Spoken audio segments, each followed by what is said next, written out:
سڵاوم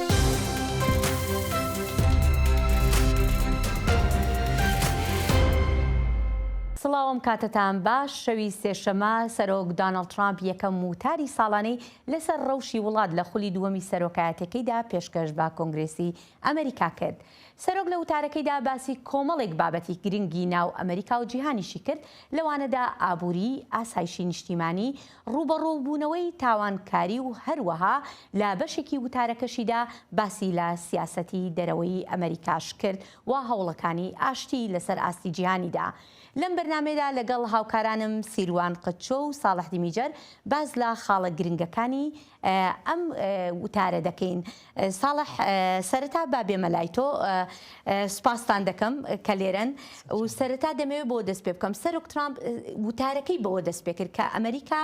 گەڕاوەتەوە جارێکی تر، سەردەمی زێڕینی ئەمریکایە و هەروەها ئەمریکا جارێکی تر گەڕاوەتەوە و بەهێزتریش لە جاران و نمونەشی بۆ ئەمە هێنایەوە. بەڵێ ڕاستە هێرۆ و ینی وەکتەژی گوت دەستپێکە خافتنە خۆ دە پشتی و بخێراتنە ئامادەیان کردووی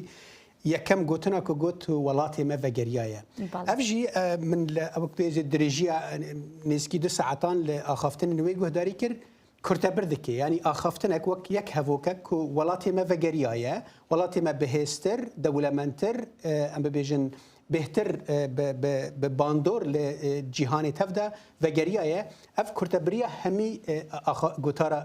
ستیت اف دی یونین یا ایسال براستی ل امریکا جی هر ام بیژن دوی چارچوبه دا ترامپ سیاست امریکا لسر وی کی آواکری د سردما سروکاتی خدا کو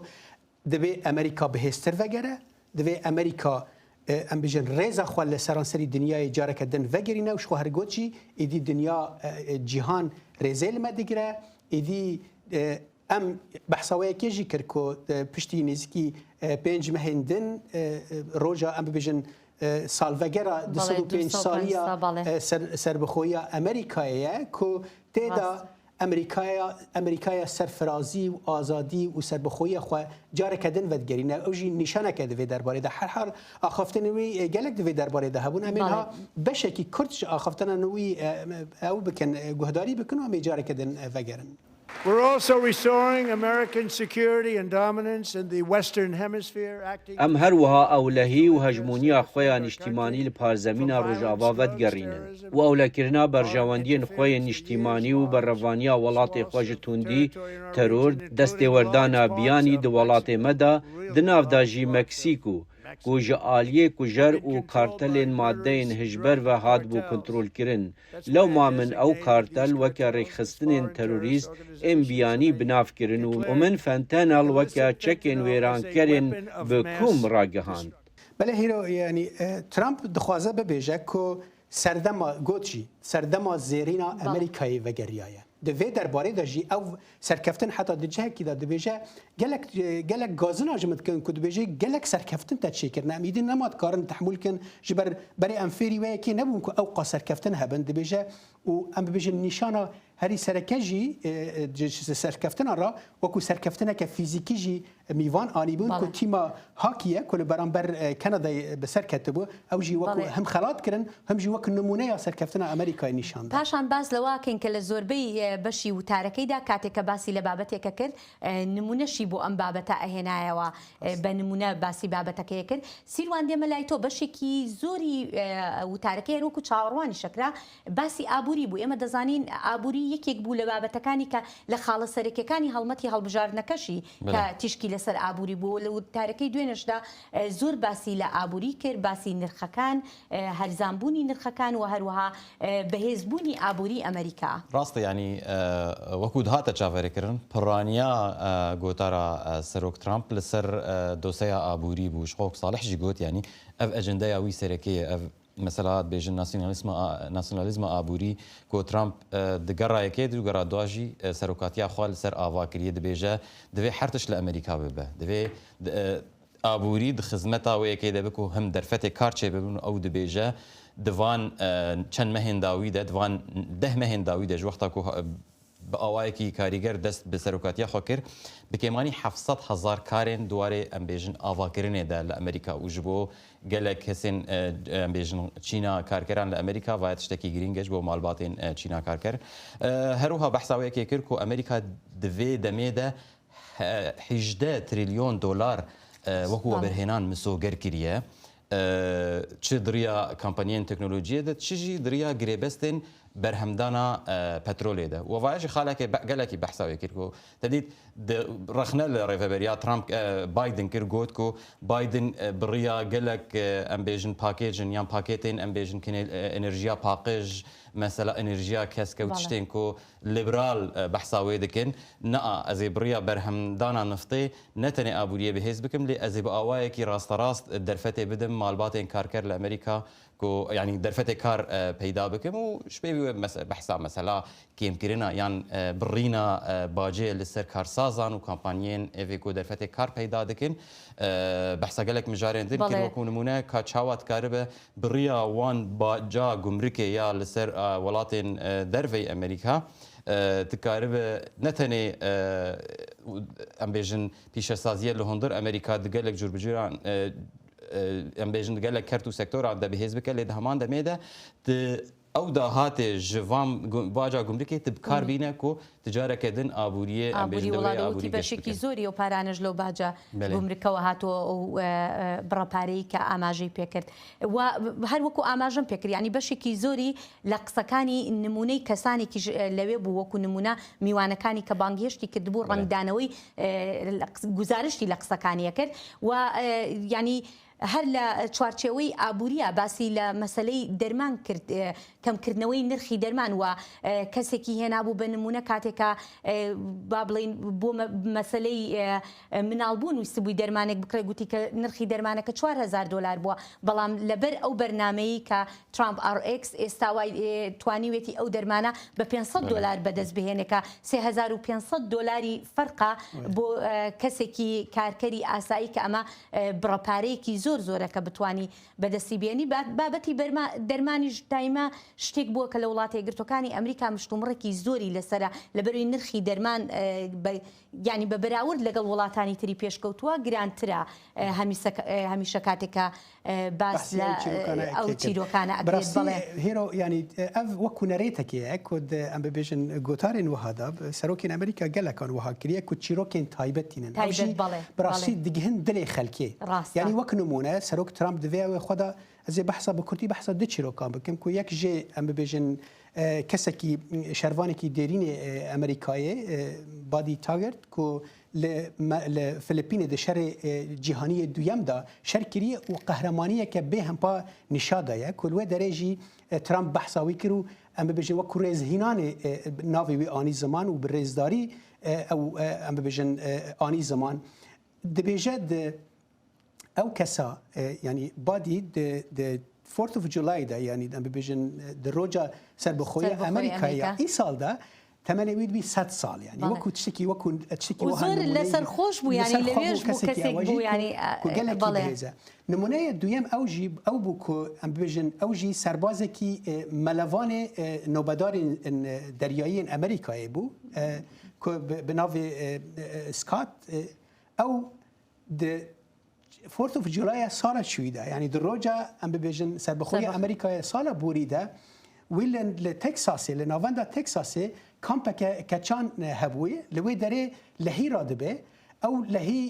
gelek کەسان بەرخۆت ینی باوەکە بەرز ڕادبێ ئەو باوێ بە هەلیکۆپتەرێ دادکەوێ و بە قەهرەمانی نەتەنێ وێ ینی کەچەکە 11 ساڵی ناوی ملی کیت ببوره و رزگار که و 164 کسین کچین دیجی بویرا رزگار دکه سروک ترامپ دبیجه اف نمونه کوها نشان دادن اف 1776 دا حتی رجا ایدو نشان داده که چقاس امریکی دل حزن ولاتین خوانه کسین ولات پاریزن و دکارن ببین نمونه جهر امریکیه کیه براسی چیروکی نوها گلکی بارکشن که یعنی سروک شخوا يعني سكاتشي خلاطه قهرمانی ميداليه قهرمانی جی ورگرتو مدید کو چاوا ام ببیجن او ميداليش بسنگوي و جهات کرند و هروها يعني بێگومان و لە کاتێکا کە باسی لە بڕینی باج کرد بۆ سەر ئەو داهاتەی کە بە ڕێگای بەخشش بەدەست ئەهێنرێ کەسێکی تری وەکو نمونەیەکی کارکەرێکی ئاسایی لە ئەمریکا هێنا بوو کە ینی ئەو داهاتەی کاریگەری با بڵێن بڕینی ئەو باجە کاریگەری لەسەر ژیانی دروستەکە بە شێوەیەکی باش بێگومان باسی زۆر شتی ناوخۆی ئەمریکا و بابەتی ئابووری هەروەکو ئاماژەمان پێکرد کە بەشێکی سەرەکی وتارەکە بوو بەڵام باسی بابەتی دەرەوەی و سیاسەتی دەرەوەیشی کرد کە باسی لە هەوڵەکانی ئاشتی کرد و گوتی لە ماوەی دەمانگی ڕاپردووە توانیوێتی 8 شەڕ کۆتایی پێبێنێت. بله براستی هرو يعني افجي راست تستروك امريكا بتنكر بحث سياسات درفنك وحتى خو سركو ترامب بيتر دخواصل لسر دوسيا ابوري با اخوص الروشه ابوري الولد باخف اللي دي سجي يعني اف مجارك زركيبو بتايبت ترامب تشتكي اجنده ويد هي سياسات ويد درف اولكو ام دخوازن اشتي بريا هيزي بيك بينن وقالك جاراش دسبيكا سروكاتيا خوده ويكي وكو درشم وكو سلوغان بكارتينا كو نها لسرانسري جيهان وي جوتجي جو وقت هاتم جيهان دروشك قالكي خراب دبو لسرانسري جيهاني ناكوكي وشر هبون لي وي قريبو دمك كرده وكو تجي جوت هيرو 8 شر اكتيف راوستينه وهم اگر بس بيك بينه وهم جي بيمان اشتيه دناف برا چند ولاتا بيك بينه وكو جول فرد بيجا. Our country has never been stronger. وڵاتێ ما قەت وسا بەهێزتر نەبووە. دده مهێن من یەن پێشیدا من 8 شەر داوی کردن. دناودا ژی کەمبودیا و تایلاند دناوبەرا پاکستان و هەندستانێدا ببووە شەرەکی ناوۆکی. سەرۆکوەزیرێ پاکستانê ji min ragot ku ew ê 35 milyon kes tê da hatbane kuştin eger ne ji maytêkirina min bûya. هەروەها لە کۆسۆڤۆ و سربستانê ئیسرائیل و ئیرانê مصر و ئەتیۆپیا ئەرمەنستان و ئەزەربەیجانê کۆنگۆ و ڕواندا هەروەها شەڕێ لە غەزایê jî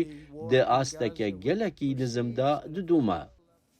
بله افجي بشك بوجوان نمونين كو ترامب بحثاوان كرغو دبيجا من شر الفان ولا تاسكران بحثا غزا جي كرو كون هال ويدك بروسيسك اشتيتي كرن وامريكا سركشيا ويدك هروها بحثا هولدانين نونرين خو ستيف ويتكاف وهروها جيرد كوشنر د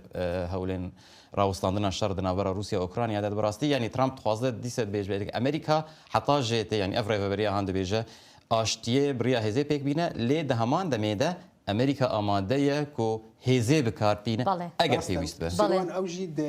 ببوره هیرو اوجید دشخواد د شر ام بجنیان جی اخافتن اویه درباره ایران ده کو ما پیش بینی اوی کی کرب کو بحث ایران جی بک یعنی او بکارانینا هزه کو امنها دبینن کو ام بجن هزن امریکای ل در دور ایران کوم بونه و دمکه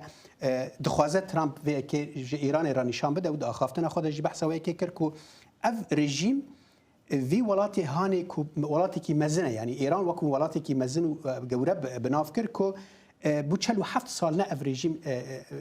وي ولاتي كنترول ديكا و امريكا وي قطر ندا ام بيجن ايراني كو رجيم ايراني كو تشكين نافوكي يعني بدس بخا اف اشارتك ام بيجن يانجي ام بيجن نامك اشكره وزلال بوجه ترامب راكو جه ترامپ بو ایرانی کو او قطر ندن ایرانی کو چکن ناوکیونه بتایبتی ایران که کوی گوت پشتکرا تروره لهرم بلاف دکه و د عینی وقت دا جی و چکن ناوکی بدس بخا او قطر ندکه هر حال افجی بشک جا خفتنا وید و درباره ده. My preference is to solve this. حزا من اوک و اف پرزگریگ بریا دیپلوماسیه چاره سر ببه. لی تشتک دیاره. از قطر ندم مزنترین پشتگیرا ترور الجیهانه کوچک ناوکی هبه. از نکارم ری بدم کو اف یک پیک وره. هیرود دمه که او دبیجه کو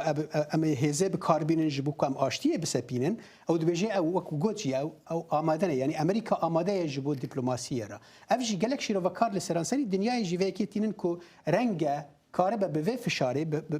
به فشار بکارانینا هیزه نه بکارانینا هیزه بخواه لی به فشار بکارانینا هیزه کار به آشتیه که پیک بینه به ایران را و رکفتنه که جرنگ دمین پیش تا بوان را پیک بینه شخو او دبیجه بجاره من یکم دیپلماسیه لی هگر دیپلماسی بسر نکوه و دمی امن چال هیزه پیش امو تارش چندین جار جختی لو کرد بو سروک ترامپ که بجارده یکم دیپلماسی حولی دیپلماسی اداد بلام دو دلیج نیه لبکارهنانی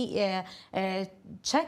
بکارهنانی هیز لکاتک دا اگر ایران رازی نبی بمرجکانی امریکا اگر رکوتنی گنکا بو مرجانی امریکا داینا و رازیت شغل فرجی باش مرو بینه بیرا تماشاوانان کو نهاد و دمیده دانوستاندن نراست راز دناورا ایران و امریکا دهنه دوگارن دانوستاندنان هم لعمان مسقط پایتخت عمان و هروها لجنیو پیکات نها گراسیم جی با اوایکی نراست راز دناورا هر دو آلیا پیکته یعنی جبرلو ترامپ دبیجه دیپلماسی بردوام وقت آخافتنا خودگو دیپلماسی بردوام دبه لی بجاره اندنجی هرگاو سرماسینه و کاربدستن امریکی دوباره وی یعنی هرگاه وی که دوباره دکن بله و هروها ئاماژەی بەوەش کرد کە ئاماژەی بە خۆپیشاندانەکانی ئەم دوایی ئێرانیش کرد و ئاماژەی بە ژمارەی کرد کە لەو خۆپیشاندانە نەدا بەهۆی سەرکوتکردنەکانی حکوومەتی ئێران یاخود ڕژێمی ئێران ئەو گوتی نزیکەی 32,000 کەس بەلانی کەم 32,000 کەس کوژراون لەو خۆپیشاندانانەدا ئاماژەی بۆ کرد و یەکێک لە شتە سەرەکیەکانیش کە ئاماژەی پێکرد لەسەر ئێران بابەتی ئۆپراسیۆنی چەکوشی نێوەشەو بوو کە گوتی ئێمە توانیومانە لەو ئۆپراسیۆنەدا بنکە ناوکەکانی ئێران یاخود توانە ناوکەکانی لەکار بخەین بەڵام ئێستا وەکو باس دەکرێت کە ئێران هەوڵی دروستکردنی ئەو با بڵین ئەو توانایە ناوکیە دەداتەوە لە ئێستاە کە ئەمریکا جارێک دەیەوێ ڕێگەی لێ بگەلک شێرەوەکار بەحساوەیە دکن که امریکا اگر بخواسته هیزه بکار بینه و دم او چاکوچه نیوی شوه اپراسیون چاکوچه نیوی شوه د 12 روزان دا و بداوی نکره و تمام بکره و رژیم ایران برو خوانده لجبر که امریکا خوازه یعنی بریا دیپلماسی و پرسکری کان چرا سر بکش بر و هناك شی وکارت بجن و وقت راوستاند اگر نه رنگ و وقتی دوام کرد و رژیم ایرانی برو خوانده. بله بگمان و هر وها یکی بابتی کی تریش که آماجی پکر هل چوارچوی بابلین سیاستی دروی امریکا و بهزی نشاندانی بهزی امریکا کشتک بیه بیکادیکا بابتی ونزوئلا بو آماجی به ونزوئلا شکرد. يعني بابتا فنزويلا جيجبو امريكا قال لك جرينجش بيرجو امريكا باواكي ديريكت شو ديكتاتوري وي ولاتي نيكولاس مادورو اني جوالاتي وي درخص واني امريكا جو ورا دادگاه كرن وبيجا جريدانا وان بمساله ترور ناركو تيروريزم هي كو مادورو بيشغريا قال لك كارتيل عندك وامريكا قال لك جارا هشياري دايك ودوي او بيشغريات كارتيلان راوستينا نكر امريكا هجمارك ايريش لوي دفري بيكانين هجمارك جفاجي بيكانين لي وكو ترامب قلت او مجبور بكو وي غافي بافيجا تنج بو الريل بر درباسبونا مادين هشبر بو امريكا بگره و گریدانا بسینور دوی درباره ده این خواستم بگم بر هفدان کی چه که ناوینا ام بجن سردری روسیا با اوکراین ایرا و سردری امریکا به ونزوئلا ایرا براستی چه گیگلی کی بار کشه و چند سالن روسیا ل اوکراین شرد کج بو او گفا کو دبیجل جیران من سینور من دبه از جناو بم ددم کدا کو سروک ترامپ امریکای و بریا ترامپ د شبکه دا کاری بو به پرسکریکی چهار سر بک به نخوتک خویجی ور رجاندن افجی تشتکی بالکش اجبر کو هگر نبوا رنگ شرک شي دناویدا چبو وقد جي او شراوين البرجوانديا هردو قال نه فنزويلا ونا امريكا اذا باب ليه ترامب يعني هنا كاس قالك وهذا بيجن كباوكي زيرا كان افيك افغاف يعني افيت و سروکی وی ولاتی آنی بیکو نخوت خون وری رجال. بله و امش بشکی تری ام بابتش پیوندی با آسایشی سنورکانی شو هیا که سروک ترامپ ام هنگاوانه دنید و خوی دلت بو تند کردنی آسایشی سنور و گوتی استا سنورکان من لهمو کاتک زیاتر پارێزراوە. او جي براستي يعني يك خالك سركيد اجنده ترامب تايد ليستا اجنده وي سياسه هندري امريكا اوكو حتى كيجان رادي امريكا ويد جو بري غافا جو بايدن دا صلات دبو سروكاتيه دبو سينوري امريكا فكري بو بمليونان كوچبرين نا ياساي درباسي امريكا دبون توان لامريكا دكرن لي وي جوت دوان نه داوي دهيرو يك کوچبرکی نیاساییجی سینوری امریکا درباس نکریش برکو سینوری امریکا تا اصلاخونی هری باش و هری اولادیه و دوی درباره ده وی هروها آخافت نکر. After 4 years, in which millions and millions of illegal aliens poured across پشتی our 4 borders ساڵان totally کوتێدا بە unvetted. ملیۆنان کوچبەرێن بیانی سنوورên me derbaskirin bêyî ku werin kontrolkirin menha snûrê herî bihêz û herî ewle di dîroka Amerîkayê de heye. Di neh mehên borî da yek koçberê biyanî jî derbasî Amerîkayê nebûye. Lê em ê hergav rê bidin xelkê ku bi awayekî yasayî werin. Xelkê ku dê ji welatê me hez bike û baş kar bike ku welatê me biparêze. ترامپ دوی آخافتنا خود بحثا گلک تشتین گریدایی کوچبریا نایسای کرگو وکو نمونه لویده که رژه توانان کیم بویه جبرکو رژه کوچبر نه یاسایی نه هتنی هاتی خواره یعنی نما یا دبیجه سینور نها آسینه و اف یک جی بویه سدم کو رژه توانان کوچ آلیه وان کسان دهاته کرن آوایی کی دراماتیک کیم بویه اوجی براستی سیروان یعنی اگرم بالا خپیدن اگرن ام بيجن دیروکه گراویه یکم داوی هول دا کوس ام بيجن دیوار نافدار ترامپ د گرا خوی یکم دا کو نکاری بود د وق او خوی یکم دا بسر بخش برکو هر دو باسکن ام بيجن کنگرس نه لګل وی بون و دمه او هبوی د وګرا وی دا برکو هر دو باسکن کنگرس ام بيجن سيناتو انجمن نونران بویرانه و دمه او کاره و سیاست خو به کار بینه و گلک به تندیجی او سیاست به کارانی و گیشت او آستا ام بيجن صفر کوچبری نایاسایی لامریکا بله و هر وها شتێکی تریش لە بابەتەکانی هەر سەبارەت بە کۆچبەری نایاسایی و بابەتی ساختەکاری ئێمە دەزانین یعنی نمونەی میوانیشی بۆ هاتبوو کە بەهۆی ساختەکاری با بڵین بەڵگەنامەی شۆفێرەوە نەیانتوانیوە و کەسێکیان کردووە بە قوربانی کەسێکیشی بۆ ئەم مەبەستە هێنابوو یعنی وەکو نمونە و داوای پەسەندکردنی یاسای پاراستنی ئەمریکای کرد یعنی لە چوارچێوەی نەهێشتنی ساختەکاری لە ئەمریکا داوای پەسەندکردنی ئەو یاسایەشی کرد و بەپێی ئەم یاسایەش ئەمە بەشێکە لەوەی کە ڤۆتەر ئایدی ئەوەی کە پێڵەن ڤۆتەر ئایدی کە دەنگدەری ئەمریکا بیسەلمێنێ کە هاوڵاتی ئەمریکایە لە کاتی دەنگدان ئەمەش بابەتێکی تری مشتومڕ لەسەرە لە نێوان دیموکراتەکان و کۆمارەکاندا لە کۆنگرێز و داوای پەسەندکردنی ئەمەشی کرد و گوتی هەوڵەکەش دەست پێ دەکات بۆ دوی چارچوبه کو دبیجت وکو کس وکو امریکی هگرت هلبجارتن هبو ته هر سر صندوق دنگدانه دنگ خو بده دوی تو بلگه کی بده کو تو براستی ولاتیه کی امریکیه و ما فتی دنگدانه هي ترامپ رخنه وکیت کتبه لسرانسری هلبجارتن امریکا لسر اصلا فدرال ولایت و ناف خوجهی گلک سختکاری چدون جبرگو گلک کوچبر نه اسایی به بلگه سخته بشداری وان هلبجارتنان دبن و بوی سدم کو گلک سختکاری سروان جبیرا ما نچکو یعنی ترامپ د عینی وخت د جګوت او لدجبریا کوچبرین نقانونیه لکسن کو بقوای کی قانونی در باس بن بخیر هاتن وان کر و او ورن خدمت ولاتی ما بکن و باش کار بکن به زحمتی کار بکن جبو کو ببن بشک جواکا امریکی جبو کان بله بگمانوتی ئێمە پێشوازی لەو کەسانە دەکەین کە وڵاتەکەمانیان خۆش دەوێ و دێن لێرە کار دەکەن و با بڵین بەشێک دەبن لە پێشخستنی ئەم وڵاتە باسی لەم بابەتانێک کرد بابەتێکی تری کە دەبێ بەشێک نییە لە وتارەکە بەڵام بەشێکە لە نەریتی با بڵین ئەو شەوەی کە سەرۆک وتاری ساڵانی خۆی لەسەر ڕەوشی وتار لەسەر ڕەوشی وڵات پێشکەش دەکات ئەویش کەسێک لە کابینەتەکە ئامادەی وتارەکە نابێت دەبێت ئامادە نەبێت بۆ ئەوەی ئەگەر لە هەر ڕووداوێکی نەخوازراودا کەسێک بمێنێتەوە حکوومەت کاروبارەکانی بەڕێوە بچێت دەکرێت باسێکی ئەومان بۆ بکەن بۆ گوێگرانمان بۆی بزانن ئەم نەریتە چێ لە ئەمریکا او تدید ایسال او داگ کالنز بو وزیر کاروبارین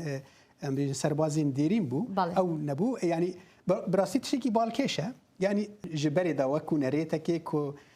رنگ هاتو خودنه که تشتک بو اوانه همیشه ناف چون دبی یک هبه دیسا جیوالت بره و ببی يعني فكره بخوش في دريده فكره قالك يا وهر نبويه مجو امريكا دا قدشي نابه جبركو ام دزانن اولكاري دورو بري كونغرس قالك تون د شافا ويدش شافي دي تلفيدري بخوا ونابينا مو كونغرس جي سادس مترو كيات ادي تشقص اوين اولكاري بلندن يعني ابنابه لديساجي هو فيكي نشان دك امريكا تشقص هر تشتكي برچاو دیگره یعنی حتی او بيجي دەدیت ئەوەکشی ئەوەکە تەلڤیزیۆنیژی هەیە دەربارەی ئەوە دەزیگنێت سۆڤایڤەرژی ئەینی vێوێ دەردەخە هەولێ شتێکی باڵکێشە بڕاستی دا کاڵن ساڵا چویژی گۆتارا سەرۆک ترامپ دیسەژی دەزیگنێتد سەرڤایڤەر بەڵێ وەزیری کاروباری سەربازە دێرینەکانە و ئەو کەسێک کە دەستنیشانیش دەکرێت دەبێت کەسێک بێت کە بتوانێت با بڵێن جێگەی سەرۆک بگرێتەوە لە هەر ڕووداوێکی نەخوازراودا بەڵێ دەبێت لەسەر ئاستی ئەوە بێت و دەبێت لە ئەمریکا لەدایک بوو بێ و ئەندامی کابینەتەکە بێ بەڵێ ئەمەش بەشێکە لە وەکو نەریتەکانی کە ئاماژەمان پێکرد بێجگەلەوەی کە لەم شەوەدا ینی بە ملیۆنان ئەمریکایی بە دیار تەلەڤیزیۆنەکانەوە دائنیشن کە گوێیان خۆیان ڕاستەوخۆ گویان لە قسەکانی سەرۆک بێ هەرچەنە لە دەستوری ئەمریکا شتێکی لەو شێوەیە نەبوو لە سەرتاوە ئەمە تەنها بەنامە ئەنووسرا بۆ کۆنگرێس ئەمە بەشێکە لە دەستور بەڵام بابەتەکان دوای گۆڕاوە بەڵێ بەشێکی تری کە دەمەوێت ئاماژەی پێ بکەم ئێمە دەزانین کاتێک کە سەرۆک وتاری ساڵانی خۆی پێشکەش دەکات پارتی ڕکابەر با بڵێن ئەوانیش وەڵامی سەرۆک دەدەنەوە و ئەم ساڵیش بەڵێ سیروان فەرمانڕەوەی ڤێرجینیا وەڵامی دایەوە ساڵ ئۆپۆزیسیۆن دەموکرات وەک ساڵح گوت ئابیگێل سپامبەرگەر کۆ فەرمانڕەوەیە ویلایەتە ڤەرجینیایی وەک ساڵح گوت لە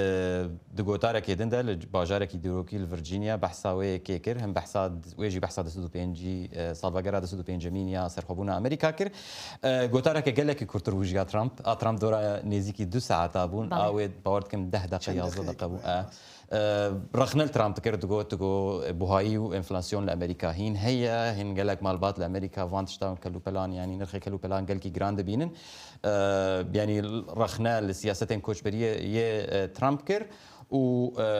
دیسیژی گوت کۆنەها ئەڤ یەک دەرفەتەش بۆ دەموکراتان کۆ لە سەرانسەری ئەمریکا هەلبژارتناندا خۆ ئامادە بکەن خۆ ناغەبێت بەلی سێروان تزانی ئەفژی تشتێکی وەک بێژێ ڕحێ گیانی دەموکراسیە ئەمریکایە ینی تشتێکی کۆ نەهەما بێواتە هاتیەدانین ینی دناوا کۆنگرس دناوا ئەم بێژن ئاخافتنە وی دەژی مەدید کۆ هەنێک ئەم بێژن ریاکسیۆن ژە عالی دەموکراتە ژی دەرکەتنی ینی جارنا چەپک لێ نەدەخستن بێژن بەلکی پرجاران چەپک لێ نەخستن هەجارنە بەڵێ ئەمە شتێکە هەمیشە ئەبینرێت لە کاتی وتارەکانی سەرۆکە ترامپی دەبێژێت ترامپ دەبێژێ هون چما ڕانا بن سەرخوا کافەرم و ڕابن سەرخوا ینی وها ئەو کەشو هەوایەکە نەرم چێت بێ كنت هستكي يعني حتى الدجبريه داجي او نربونا هان هيا وافشي براسي رحله ديمقراطيه امريكا نشان ده اسبورنا كم ولاتي جدل الدنيا وها بفين نرميه هان دجبريه بكن ام دبين البرلمان دا شري هفد كان لهفد خن شي وادبن الامريكا تشت بريزو بريزداري بيكانين دفي درباري ده بەڵێ بێگومان کۆمەڵێ بابەتی تر هەبوو کە لە وتارەکەی سەرۆکدا با بڵێن تیشکی خرایە سەر و باسی لێوەکرا بەڵام ئەمانە بابەتە سەرەکیەکان بوو کە لە موتارەدا ئێمە باسمان کرد و